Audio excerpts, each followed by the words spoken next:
Let's turn now to those comments from Penny Wong, who in her podcast debut has suggested an Indigenous voice to Parliament was inevitable, or is inevitable. Never mind the fact that, of course, Australians voted against it 60-40. Wong says Australians will one day be incredulous there was ever an argument over the voice. Now, the guys at Advance Australia, they were quick off the mark today and they could not have put it better. Remember the Voice to Parliament referendum? Australia has made the choice and voted no. Well, Anthony Albanese and Penny Wong want to ignore your vote, saying that the voice is inevitable. Look, I think we'll look back on it in 10 years' time and it'll be a bit like marriage equality, don't you reckon? Like I always used to say, marriage equality, which took us such a bloody fight to get that done. And I thought, all this fuss, it'll become something. It'll be like, people go, do we have an argument about that? They won't even like it. The kids today, or even adults today, barely kind of clock that it used to be an issue. Authorised by Sandra Burke, Advance Australia, Canberra. And more and more and more are going to hit social media networks in the coming hours. Peter Dutton too, he hit back. Have a listen. I thought the Prime Minister had heard that we said no, and now it turns out Labor's thinking about legislating it. Look at the whole debate this week about Welcome to Country. That news.com poll, 130,000+ Australians, 67% said no. No, we want all these Welcome to Countries to stop. You saw how people voted in the Voice referendum. It could not be clearer. The vast majority of Australians do not want this country divided by race. But Labor isn't listening. And as I've reported repeatedly in the past, Truth and Treaty are both still funded in the federal budget. The work is continuing. Joining me now from Launceston, former Prime Minister Tony Abbott. Well, Tony Abbott, I would regard this as a denial of democracy, wouldn't you? Absolutely right, Peter. This is a giant two-fingered salute to the voters of Australia who resoundingly said no to a voice. And what Penny Wong has admitted today is you're going to get the voice anyway if we stay in government. Now, the only language that people like Penny Wong and Anthony Albanese will understand is being booted out. Because if they stay, the voice is coming, regardless of how we voted, whether we like it or not, because that's exactly what Green left governments do. They deny the will of the public and try to avoid it at every turn. You and I both have discussed this. We've never thought that Labor's dropped the voice. I mean, Labor don't drop any of these sort of causes. It's a bit like an iceberg. You only see a little tip every once in a while, but it's, you know, there. And as I mentioned, all the underlying work's being still done in the public service. How, though, given the election and the majority of people will still be voting on Saturday, how on earth do you get this message out so the Australians who voted no understand if they vote for Labor or the Greens on the weekend, they get something that they opposed back regardless of the referendum? Well, yes, Peter. It was only ever a tactical retreat by the Prime Minister and by the Green left. And what people need to understand between now and polling day is that if you never want to see this divisive, race-based voice, you've just got to get rid of the government that's authored it, because they haven't given up.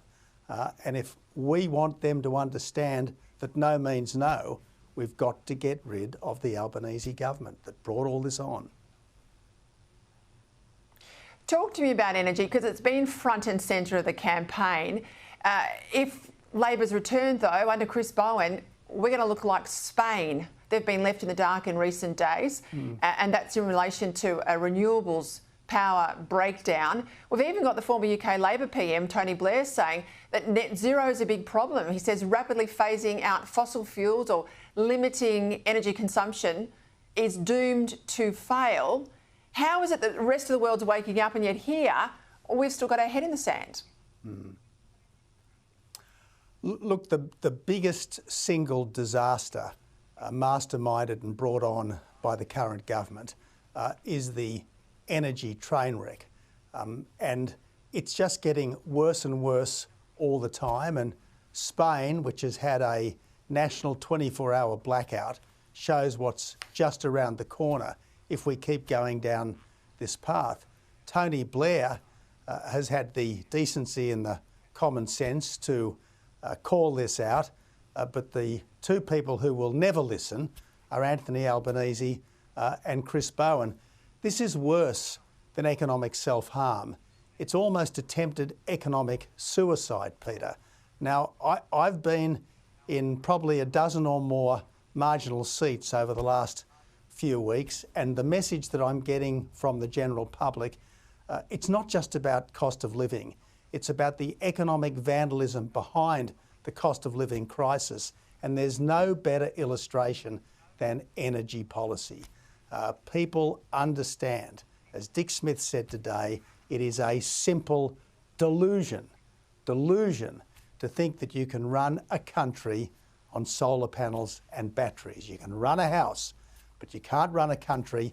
And if we keep going down this path, it won't just be our cost of living that goes through the roof. We'll lose our jobs, we'll lose our industries, we'll lose our security, our national security, not just our financial security, because energy security is national security.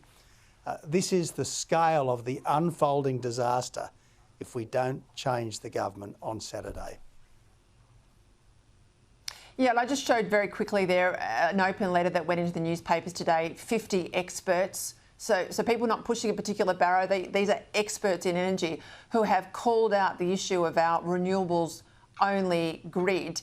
You're in Tassie, and I know Tassie's had, some good and some tough and some challenging economic times over the years, and you've got a lot of lovely young people behind you who want to be able to stay in Tasmania, I suspect, who want to run a business or join an industry and stay on the Apple Isle. And if we send our industry offshore, if we end up becoming a country of nail bars and baristas, for God's sake, if we don't make things in this country anymore, then there's no opportunity for these young people. Completely correct, Peter. Obviously, Tasmania is a wonderful place, but you can't have a great community without a strong economy to sustain it. And as Peter Dutton has said, electricity is the economy.